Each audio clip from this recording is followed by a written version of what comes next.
Welcome. In front of me is a Xiaomi Redmi 7, and today I'll show you how to insert SIM and SD card into the device. So you will need a SIM eject tool. I have one right here, as you can see. It can be found in a box provided with the device. And if you don't really feel like looking for it, you can always use a paper clip, as you can see. Just straighten out one of the edges and it will work just as well.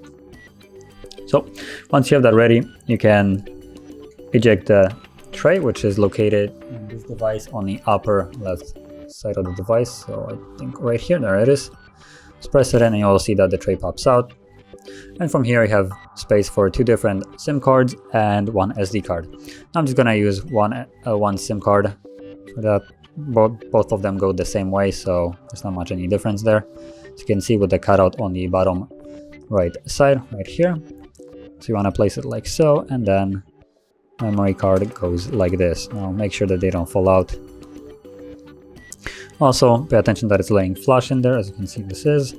And then while holding it securely so it doesn't fall out, you want to slide it back into the device. So right here. There it is. And I'm not sure if this SIM card has a pin.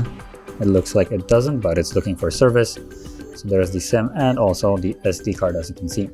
So that is how you would insert SIM and SD card into the device. And if you found this very helpful, don't forget to hit like, subscribe, and thanks for watching.